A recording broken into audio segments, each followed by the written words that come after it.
Hello everyone, welcome again to the program. I am Nifemi Oguntoye. We'll continue our conversation as we review political expectations in the new year. The pre-election year, some staggered gubernatorial elections are expected to take place this year. Some sort of a litmus test to see just how well prepared INEC is. We saw its attempt at the new innovation in Anambra last year. The turnout was poor as a result of security, but INEC still had issues with logistics. We're looking forward to see how the National Assembly responds to the President's rejection to assent to the Electoral Act Amendment Bill, and that also will determine the way forward as we count down to the big one. However, we're turning our attention first this morning to what appears some concerns and anxiety about the INEC leadership. The Arewa Youth Consultative Forum just yesterday is asking the pivotal question: why is it that persons of proven integrity are endangered under President Buhari's administration? And they are saying that there are quite a number of individuals who seem to have done well in previous election and that are not being returned. They're referring to the list sent to the Senate for confirmation. They are saying that since their appointment in the election management body way back in 2011, these persons are perceived to have done fantastically well. And I'm just going to point out one or two of them to you.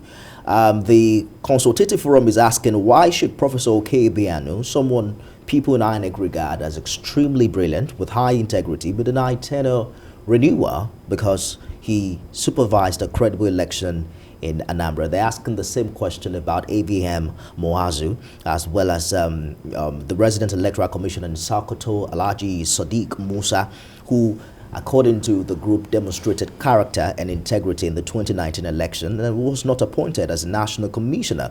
They're also making reference to someone like Mike Guinea in the 2015 election, who stood his grounds at the risk of his life for credible elections and made it possible for President Buhari and others to win the election with legitimacy. We're looking at these issues and some other issues as we count down to the big one next year and some staggered elections that will happen later on in the year. I'm joined this morning by lawyer and human rights activist Kabir Akingbolu and communications consultant Ademola Adegoke. Good morning, gentlemen. It's a pleasure for having us on the program. Good morning. Thank you so much for finding time to come. Yeah. Let me start with the lawyer. So, I don't know precisely if there is any law that places that burden of responsibility of Mr. President to return someone who has done well, or is this just an appeal to, you know, moral and just trying to say if someone has done well, return him or her? You know, well, the power to appoint and to disengage lies exclusively. It's the exclusive preserve of the president or the chief executive, whether of the state or of the federation. So in this case, they are clamor for certain people to be appointed. You know, it's mere sentimental disposition or a kind of appealing to emotions. You understand? And again, he is the appointer.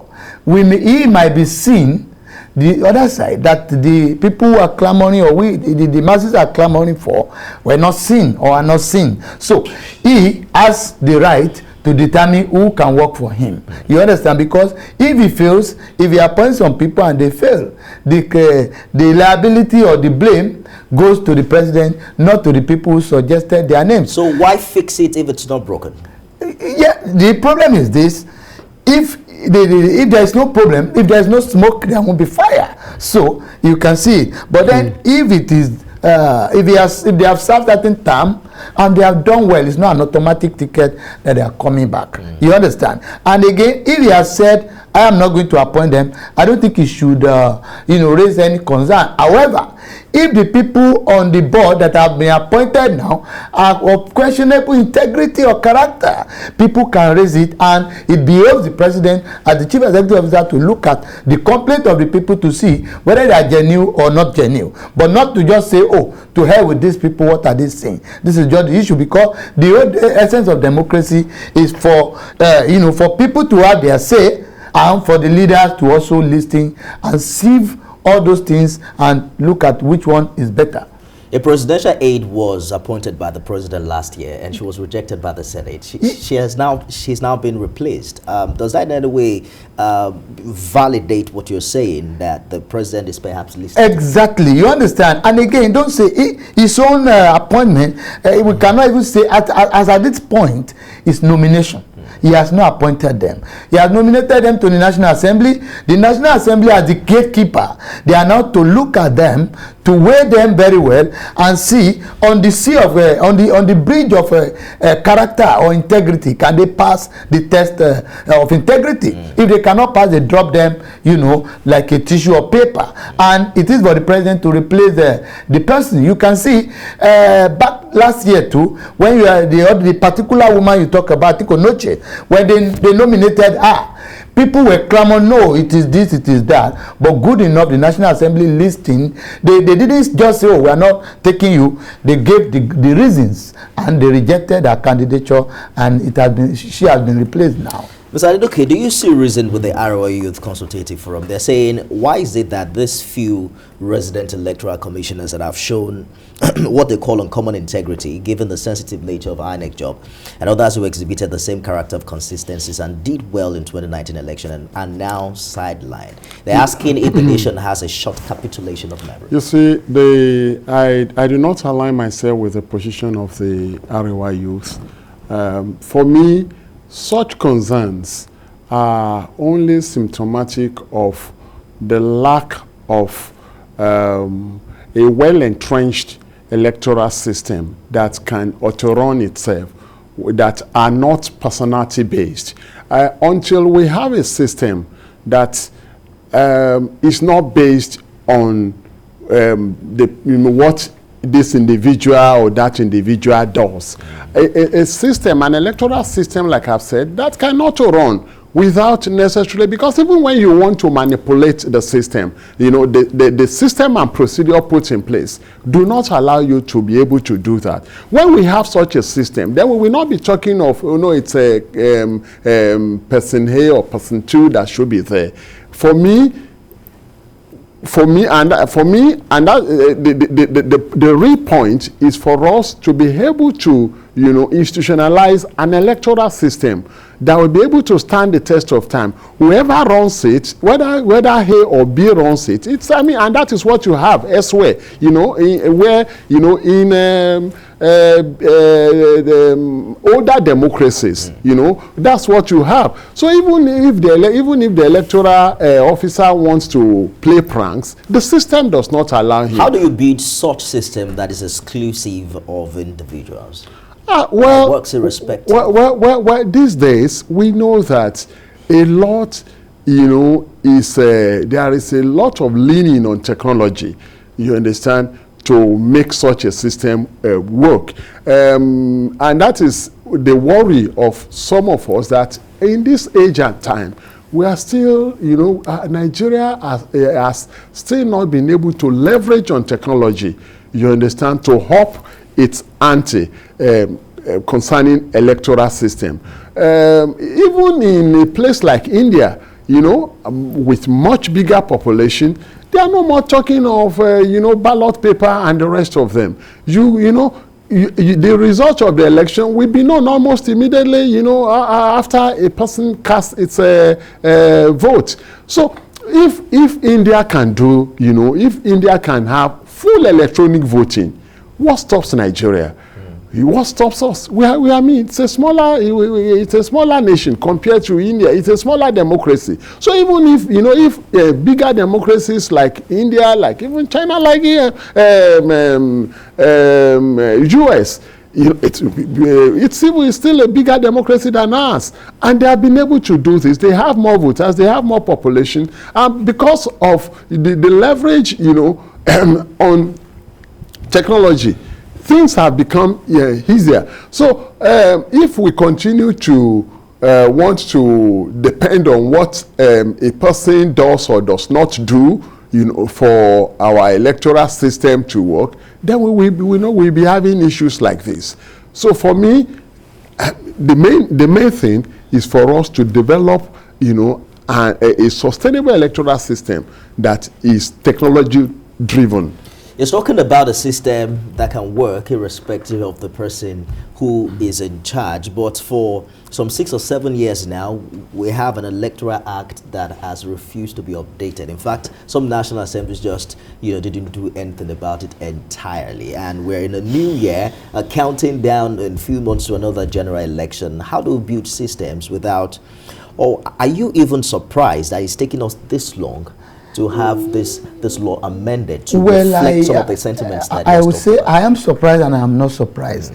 Just like Mr. Ademola has spoken. In fact, he pointed out one very fundamental area that, in advanced climes, a result of election are known almost immediately. But even in our own time, when we were toddlers, during the NPN, UPN era, we were in primary school, some of us. You understand? There was no computer, there was nothing. Election result will be known the next day or so, or 2, 3. But now, a presidential election will take like 1 week before. The list is 4 days before they can announce it. And this one gives room to a lot of manipulation. Nigeria has grown in population, by the way. It doesn't matter. We are not even up to half of India or China. You understand? Now, if you look at it from that angle, then what are we doing? If in 1979 we can be accurate in calculating, and now, in fact, most of the local elections, let me call it, because they are all staggered. We have Enugu, we have Ekiti, we have Osun State, we have Anambra, we have no, Enugu is not there. We have Anambra and one other, and Edo State. All these are staggered election. Kogi. So all these ones, you will still find out that the way they do it, they take about 4 or 5 days to collect the result and announce the winner. Now we are talking about one stages. I am one of the people that say, well, we are not right for electronic transmission of result. You know why? One, this is technological driven. Now it's technology driven. But then, do we have the electricity, the power? The light will go. Like even the service providers, there is no one that you can give a pass mark. Go to some places in rivers, Cross River, they are on top of the mountain. You can't even get there. Go to Taraba State, go to Mabila Plateau and some other places, go to Gembu, go to what do they call it in Adamawa. If you get to all these places, you discover that there are no network. Now you want to transmit result by electronic voting. Where are we? We are not being reasonable here. Are you saying we're in between the devil and the... We are within the devil and the deep blue sea. Because we saw the bimodal verification, accreditation system that INEC tried out in Anambra, and the challenges that it met with. I mean, in some places the device did not work. Yeah. On one hand, you need credible leadership, or let's say qualified persons to lead Nigeria to be able to drive this growth. On the other hand, you're saying that without this infrastructure, we can't even create a system that will provide such leadership. First of all, if we must move forward, I am surprised that when you are listening the keywords, the key whatever, you didn't mention judiciary. Okay. Without judiciary or the activities, this counter order and order, this year is going to be very hot. What are we expecting from the judiciary? Is a judge going to sit in Lagos and give another against Sokoto state government? All these areas we have to look at, because without in 2019 there were 1,605 pre-election cases. We don't know. It's most likely to be more than that now. Now, when you talk about all this one, you are saying we have a leader. We need a leader who can drive all these things. Now, if we are not doing it properly, because Kenya has used the card reader about 4 years earlier than us. When card reader came, we were all clapping. But our courts nullified it and said it is not in tandem with the law and so on and so forth. And when you talk about amending the law, how many times has the American Constitution been amended? How many times has the Electoral Law of America been amended? How many times have we amended the one in India? Is it every election year we have to be amending our laws? We have to put something that is workable on the ground. But then the judiciary must be up to the task and know that, when we talk about election or certain things, technology is the order of the day. When we don't allow technology to move, then nothing will move again. So all these things, they combine together to make a whole state. When the judiciary fails, the executive is going to fail. And when you talk about judiciary, you think lawyers too. All these things is a whole. Talking about the judiciary, we saw the NJC sanction some judges last year for giving, just a litany of ex parte orders. Do you consider that, perhaps a check on what we will see this year? It's just a slap on the wrist. You understand? If a judge has been found, for instance, in that example, first of all, before we go into the duty of the judge, the judges also have to be remunerated very well. Like Mr. Wale Papunadi, the Attorney General of the state was saying recently in the newspaper that the payment of judges are poor. It's a fantastic thing for the national advocate. They should work with this. They should put in place money that can sustain them. They can't address the press. They are kind of recluse. You must pay them very well. What all of them receive in a year is no more than the allowance of some of the lawmakers to buy newspapers. It's not enough. It's not acceptable. And let me tell you, now, when the litany of order, like in that one you refer to, in Anambra, somebody left the shore of Anambra State and go to Kabir State to procure an order against the election that is taking place in Anambra State.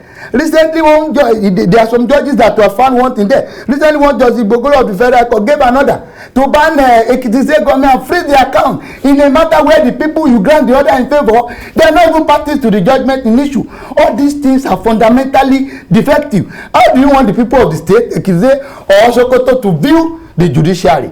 These are not very okay. I understand your point about paying people more. I mean, police officers are now beneficiary of 20% increase, but all of us are poorly paid. Journalists don't get commensurate pay. I mean, if that's the reason why people are not doing their jobs well, then everyone can just become corrupt in this country. Do you subscribe to his opinion on that matter?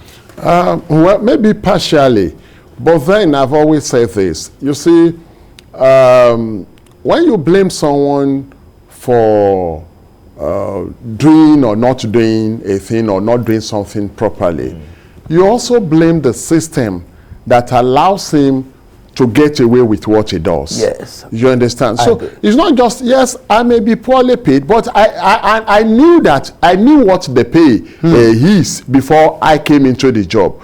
And the assumption is that regardless of the pay, I'm going to do my job. That is not to say that I am not a subscriber to the idea of paying people well, you understand, especially for the kind of jobs they do. I subscribe to that idea, but it's not enough for you to say because you are not well paid, then you do the job as it catches your fancy. That is not okay, because like you have said, you can also offer the same excuse for not doing your job. The doctors are saying they are not well remunerated. Everybody is saying that. But in all this, like I've said, what is the monitoring system that we have in place, to check people? Like I said, a judge sits in Jigawa and he grants ex parte order, on an issue, in a far-flung location where he does not have the jurisdiction. So even if the litigants had come before you to say this, you ought to have told them that I do not have jurisdiction on a matter like this. But you see our judges doing that. So is it because you are poorly paid that makes you that has made you not, or to forget that you do not have jurisdiction in that? In that matter. So it is not. I think, but the system, and like I said, when we wait until such things are done, and then we now react. So we have a reactive system, not a proactive one. And when we react, what do? A slap, on the wrist, like I said. So I think for us to get our judiciary right, we need maybe better monitoring, better regulation, on the judiciary side, so that a judge does not just, wake up from the wrong side of his bed and he does, whatever pleases him. But what we are told is that the NJC did not get a petition before investigating this matter and also penalizing them. When you say it is a slap on the wrist, some of these judges get as long as 5 years without promotion.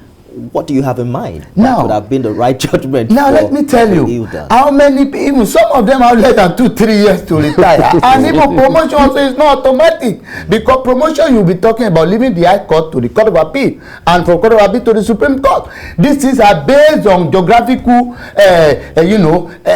demand. You understand? They have known the number of judges from Court of Appeal that will come from Southwest. It can be from any of the states of the Southwest. The one from the Southeast, from the Northeast and North Central and all that. Now, there is no automatic promotion. You may not even get there. Some people will spend as long as 15 years at the High Court bench and retire there without getting to the Court of Appeal. So, can that be a punishment? Something you are not entitled to ordinarily. It's by luck or privilege that you get there. And just like I said, truly, the fact that you are not fully remunerated does not mean that you should not do the job very well, because you know what they pay to live. But then I'm just saying that we should balance the situation. But then these contradictory orders, once it starts, then the leg upon which the 2023 election is based is already shaky. So we must have in place a strong judiciary. And why I call it a part in the race is this: somebody has been found to because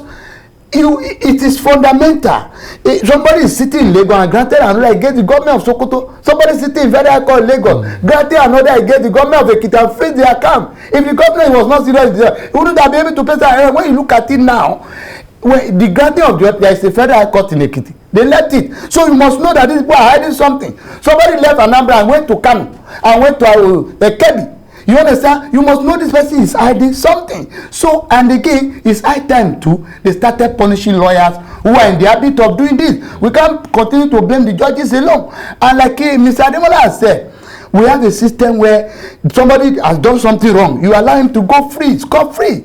Judges who have been found wanted should be dismissed. It's not a matter of just saying you will not be promoted. You still receive your salary. So another person can do it. So it's worth taking the risk. You can, if after all they will just suspend me, I will still be continue to do. They are collecting their salary, so it's not a punishment that is adequate. So beyond these punitive measures that you have talked about, there's an apparent loophole in, I don't know what it is, the system or the law that politicians and lawyers take advantage of during election years. In fact, they say that the most lucrative year for the lawyer is a pre-election and post-election year, and that you guys just wait for the litigations to start and you take advantage of it. That is the truth. But what kind of structures do you think that can be built to make the judiciary more independent and, not interfere? Because what we've seen in time past is that some elections are not even won, at the voting point, but at the court. But at the court. Yeah, you see, it's a dangerous trend. Yeah, it is. Our court also should wake up to the reality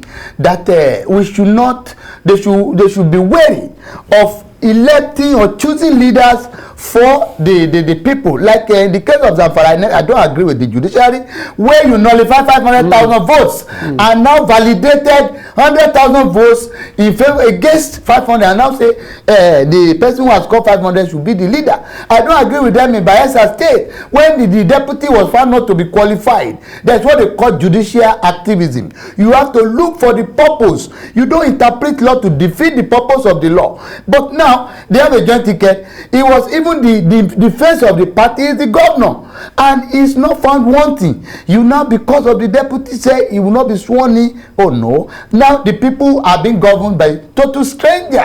You understand? So when you look at all this here, people will begin to lame to those who knows the law. They may be able to justify it, but to laymen, they can never understand. That's why you see people saying the law is an ass. Now, if you make this work, it will be better. So, but when you begin to look into all these party affairs, because you shy away from it very well. Now, but apart from this, do you know, in some of these, we have so much, belief or reliance on the judiciary, because it's the last hope of a common man. But if we are doing all this, people will feel that, after all, it is for the rich men, which is not supposed to be. Absolutely. I'd like us to look beyond this and get back to INEC leadership. Is there a system to truly measure, the performance of leadership. In 2015, Professor Jega was celebrated. It was the first time since 1999 when an opposition was going to win an election. But do we have, a template to measure how INEC leadership performs? Because year in, year out, we have issues of logistics, we have issues of polling units not open at the right. And they say election is not just what happened during the polls. It's about, the process before, during, and pretty much after. Is it about who wins election that determines whether the INEC chairman has performed well or not? No, not really. Not really. In the case of Jega, I think why Nigerians generally adjudged Jega to have performed, it was the very first election. He superintended the very first election where the opposition party won. And, it was before then thought to be impossible in this climb for an opposition party to defeat the incumbent. Yes. And so he was able to do that. And then Nigerians felt that. But that is not to say that even the election that he superintended was, each free. Don't forget that even the 2015 election, was it the 2011 election that, people were already at the polls, and then INEC came and announced cancellation. Yes. So that tells you that, that this, all was not well with the arrangement. But the thing is that even at that, generally speaking, people will still know who has performed or who has not performed. You remember another INEC chairman, was it called INEC chairman? The INEC then, I think Iwu, you know how Nigerians rated him and all that. So people will still know, even though we have not, like you are asking, do we have metrics? Have we developed metrics that can be used to determine performance? I do not know whether INEC will have, but Nigerians, whatever INEC has, as its own metrics to determine performance may be different from what Nigerians have. But what Nigerians want is a hate-free election, a violence-free election, an election where votes truly count. And where vote truly count, people will know. So these are the metrics that Nigerians, we want to use to adjudge the propriety or otherwise of any election. So as far as I'm concerned, we may not have fully developed, any set of metrics for measuring performance for INEC leadership. But then Nigerians have this general view of what an election should be. We see elections in other climes. We know what they look like. And Nigerians are saying that they want their elections to also have the semblance, of sanity that they see in elections in other lands. We're taking a preview of Nigeria's political outlook. We'll take a break now. When we return, we'll look at other issues as security, campaign, and finances as we count down to the big one. Stay with us. 2022 and Nigeria's political outlook is our talking point this morning, and I'm joined by lawyer and human rights activist Kabir Akingbolu and communications consultant Ademola Adegoke. Gentlemen, thank you for staying the course. President Buhari has now promised a free and fair election come 2023. However, you can't have a free election without security. We saw that play out in Anambra, where the governor emerged by less than 10% of those who registered to vote in that. And that has been a poor, track record in most of our elections, where we have way less than 50% of registered voters actually participating and deciding who wins. So most of the politicians we have today may necessarily not be the most popular because they didn't get the mandate, by majority of people to. As a matter of fact, I doubt if we've had a 70% turnout, of registered voters. But how do we ensure that what we saw in Anambra doesn't become a recurrent decibel? Because it will have a huge impact on the outcome. If you look at it very well, if you look at the antecedent of voting, the voting pattern, you discover that there have been voters' apathy in all the elections that have taken place in Nigeria, and one of the major causes is first security, issue of security, very fundamental. Two, issue of corruption. Everybody is thinking that after all, my vote may not count. Yeah. And again, you find out that most of the elites don't vote. That's right. That is one of the greatest problems that we have. Another problem, because those who vote, they are the people, they are the peasants, they are the people in the remote villages and all that. In cities, they just sit down with their television and start to continue to listen to analysis from people. They don't go out to cast their vote. And because of all this, people who are unlettered, who are uneducated, who are uninformed, who are unenlightened, they just speak vote their leaders by mere crumbs. They give them 2,000, they give them 1,000. In Anambra, I was seeing where somebody queue up a bottle of malt and 500 naira for them. They were taking it. It has happened in other states, you know, where they buy. Now we have to demonetize our electoral process again. Just hold that thought for a minute, yeah. Because that's a very huge one. Yeah. Most Nigerians are looking forward to the money that politicians will release this year. Yeah. So they will really take you up on that. But Joshua has called in from Arewa in Ogun State. Good morning. Hey, good morning, Mr. Good morning. Happy New Year to you, and regards to Okuyori and your colleagues there. Thank you. Thank you. Good morning. Mr. It's a serious issue, but I think you threw in a word that is very germane in this matter. You said, why fixing it if it is not broken? The current serving INEC commissioners that are performing well should be returned unequivocally or whatever. The president should listen to us. They should be returned. This is a critical period that we need experienced hands to handle this election. This is not a time for experimenting with whether somebody is good or not. Even Mikey Guinea has performed creditably well, and we know it. It should be returned. What is which magic wand is the president trying to throw at us to go and bring somebody now who is new, who is just going to start learning the ropes and all that? This is an avenue for corrupting the election process. Once you are not ready to put in the right hand to handle the election, the president should listen to us. We are Nigerians. We own the system. If this country goes on flame, it is our country, not the president. The leader should listen to us. Return those people that are doing well and let them at least mentor others underneath them. Even if you want to appoint people, appoint those that are going to understudy them. So that after the election period is gone, you can now appoint new hands. Thank you. They should not corrupt this thing. We want Nigeria, please. Thank you very much for your contribution. You were talking about demonetizing the if we don't demonetize our electoral process, there's going to be a problem. You know, I'm an electoral lawyer.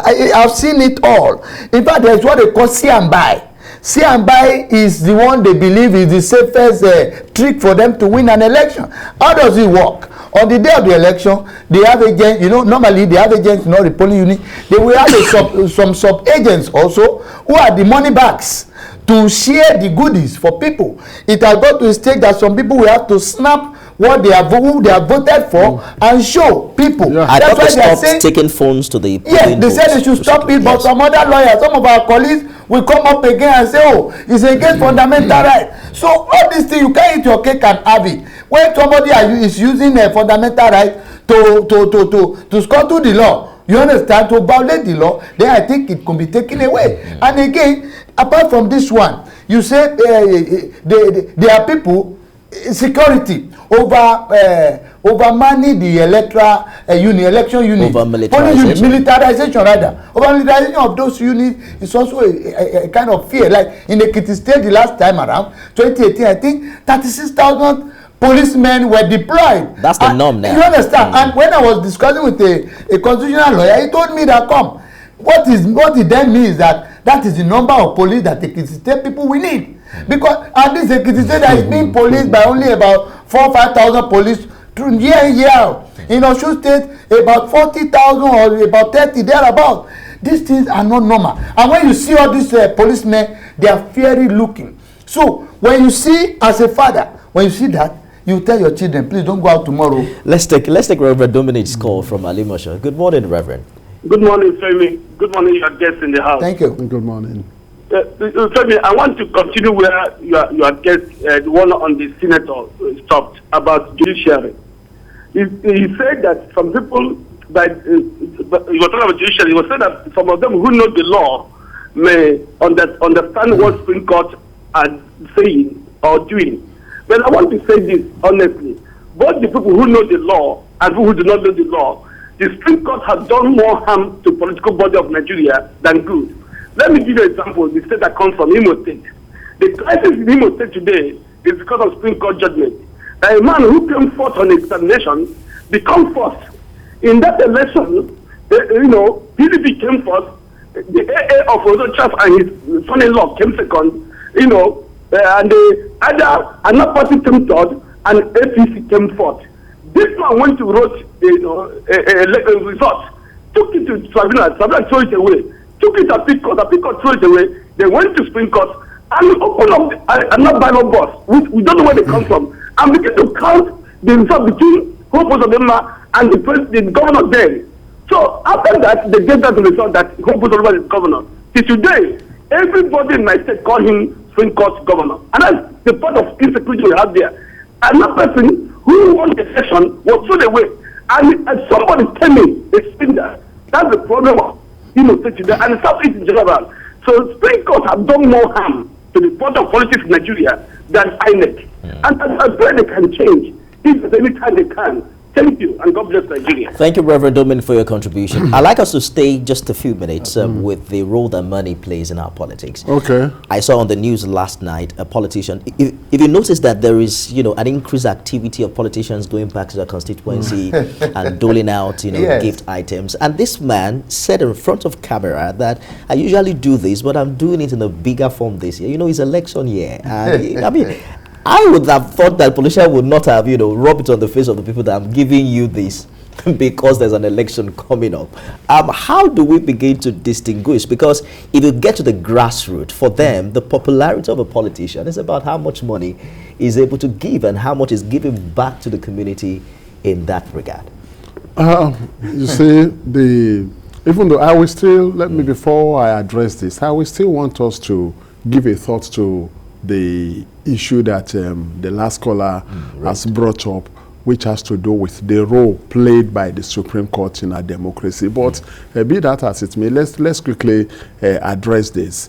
And you see, I will continue to say that if anybody is doing anything, you understand, and the system allows him to get away with it, he will continue to do it. Why is money is still playing the role it plays in our democracy? It is simply because, you give people money and you get the result. But if when you give people money, there is even no way for you to monitor whether, to know the person. For example, if it's this electronic voting we are talking about, how do you give money to people and get the result you want in an electronic voting system? So I think it's always, this speaks to the need for us to have a total overhaul of our electoral system, such that money plays, little or no role. If you give me money like the say and buy that he talks about, and that has to do with taking a snapshot of the ballot, and you go and show to this is what, if that is made impossible, if you cannot show, if there is no way you can do say and buy or the boko sebe like they say, yes. If there is no way for you to do that, then you give it up. But unfortunately, money still play a big role in the lives of our people. That is why stomach infrastructure is the big thing. There are many people in the grassroots who need this money. There is a school of thought. There is a school of thought that also posits that democracy is near impossible in a poverty-stricken environment like ours. You understand that democracy is almost impossible, because when you know a man that cannot guarantee his next meal from anywhere, and someone comes and says that if you vote for me, I give you 2,000. As far as he's concerned, he does not want to look at the far-reaching effect of the 2,000 that he has collected. At least the 2,000 has satisfied his immediate need. Olufemi is holding on from Ikorodu. Good morning. Are you still there? Yeah. Good morning. Thank you for holding on. Please go ahead. Yeah, thank you, Nifemi.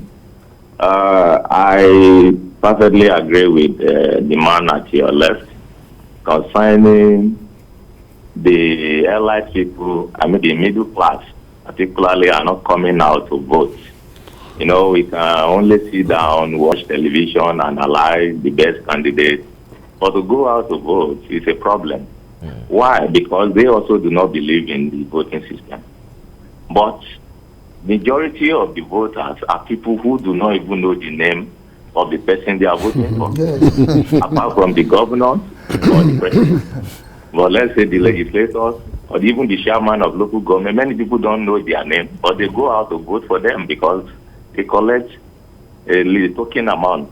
So the problem lies with the middle class, who has at least reasonable good job and gets money, and I don't want to risk my life for thuggery.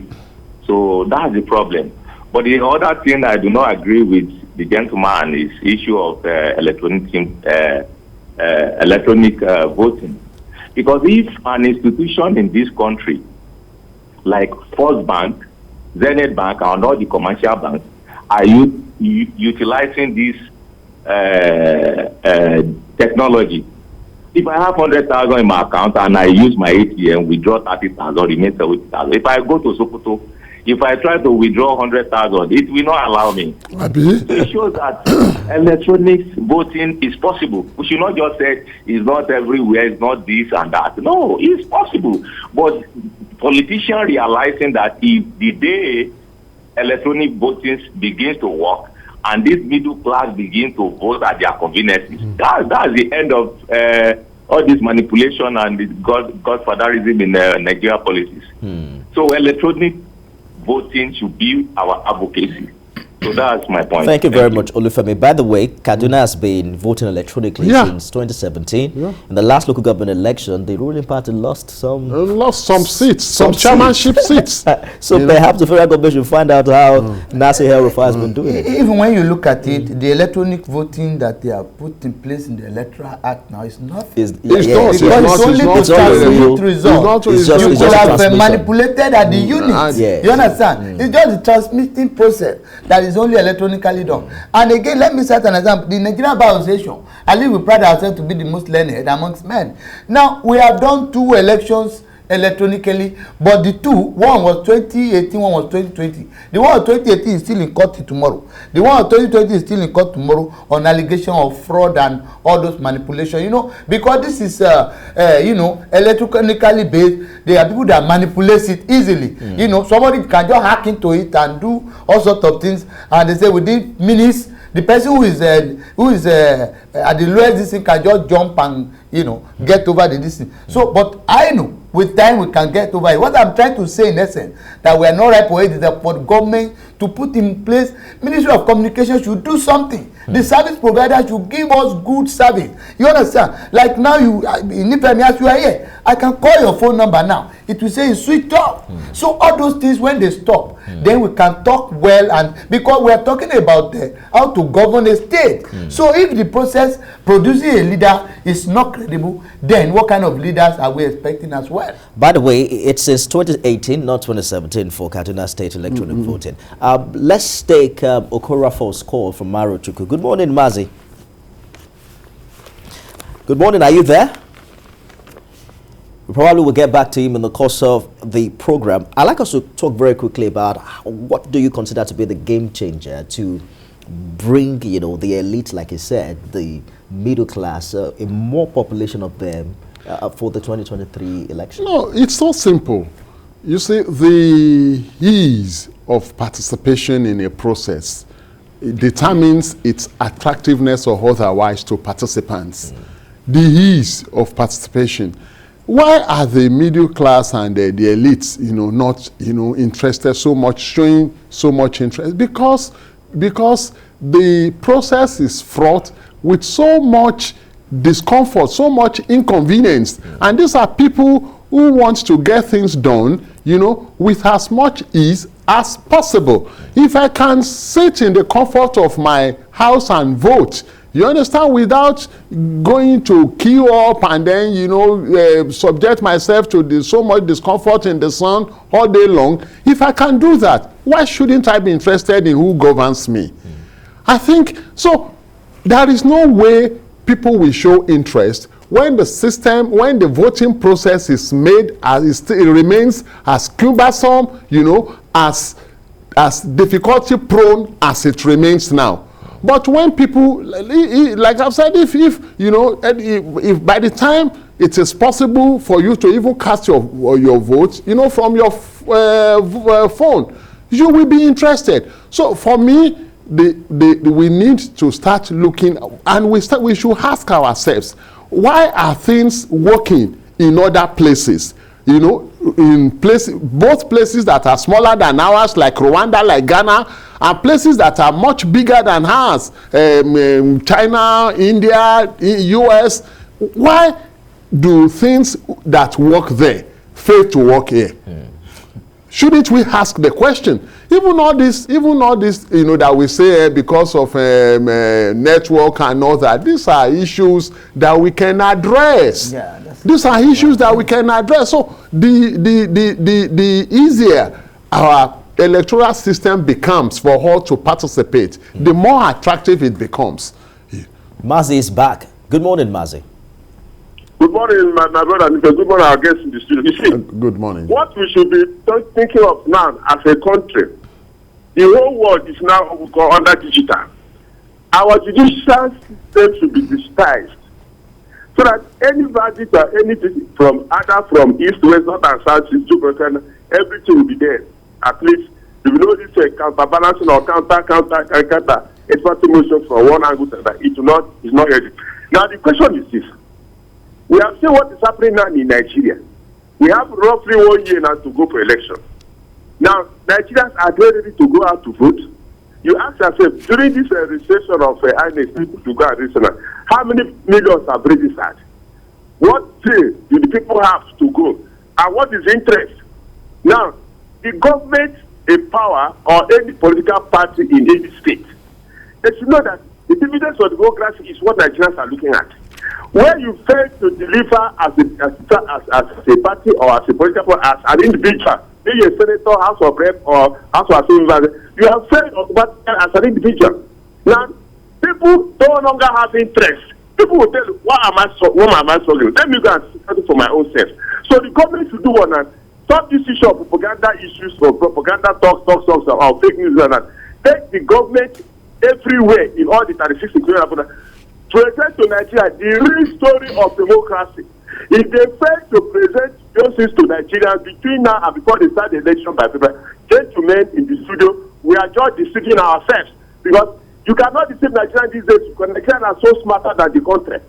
If the government don't know it, the Nigerians now, present Nigeria, in short, not the elders, the youth, they are more smarter than the government in power everywhere, any state you find yourself. But the question is, we are dancing a very bad music or dance or step we are taking. It's not healthy because the judicial system and the sort of, now look at the names they said the national assembly for this particular. What is happening? How many days does it take? How many months does it take? Who are to be there? Look, democracy is what everybody wants, the whole world, not military dictatorship. Thank you very much for your contribution, Mazi. Good to hear from you this morning. We have to go now, gentlemen, but I'd just like to hear your final thoughts on this. INEC is going to spend some 305 billion naira for the 2023 election. So it's important that we make good use of the money because it has economic implication if we blow it. However, there are things that Nigerians should look out for in who should lead them. I heard someone say our biggest problem is we don't have the best of us lead us. We don't put in our best, any of our best 11. You understand? And one of the greatest problems that we have in this area is this. they should, a part of the demonetization process is this. For councillorship in Nigeria today, 500,000 for nomination form. So how do you want people? And they will say, not too young to rule. You went and bring a man of 74, 80 to come and be deputy governor, to come and be governor in some places, to be ministers and all that. We should stop recycling of old politicians. Give room to young people, give room to young graduates who have fresh ideas. But when you don't demonetize, where will it be? For governorship now, if you, in Nigeria today, I challenge anybody who can disprove me. If you have less than 5 billion, don't just come near it. If you don't have people who can give you money up to 5 billion naira, don't just attempt to contest for governorship. And now, nomination form will be about 28 million, 30 million for governorship. How do we want to succeed? So I just hope that Nigerians should listen. We should choose our leader and know that we have power in that our voters card. The concern about that is that if you bring the figure low, I mean, you have Everybody trouble with. I mean, everybody will aspire. If you don't have 28 million, don't bother becoming the governor. It doesn't really matter. And let me take off from where I stopped, and that is the power that the people have. You know, the power that the people have. It's, you know, until the people realize the potency of the power that they have in their hands and they take ownership of the process, right, we will continue to get the kind of government that we deserve. I can say it that as things are now, we are all accomplices in the situation that we have found ourselves. Yes. Either the elite that, you know, the elite that we refuse to vote, to go to vote on the voting day, or the peasants that we take money from politicians. We are all accomplices. And until we take ownership of this of the process, now I want to ask you, what is the percentage of these people compared to the rest of us? You know, how many governors, how many, you know, National Assembly, State Assembly members? When you aggregate everything together and you look at their percentage, they're in the minority. They are in the minority. Maybe I don't think they will even be up to 1% of the population. But we allow them, you understand, to lead us by the nose and, you know, do as they wish unto us. So until we take ownership of the system and then of the process, and then we determine that we are more, we have the power in our hands, we will continue to get the kind of treatment that we are getting from our politicians. Ademola Adegoke is communications consultant, Kabir Akingbolu, lawyer, human rights activist. Gentlemen, it's been a nice time having this conversation. Thanks so much. Thank you so much for coming. I am Nifemi Oguntoye. I'll see you again tomorrow. Good morning.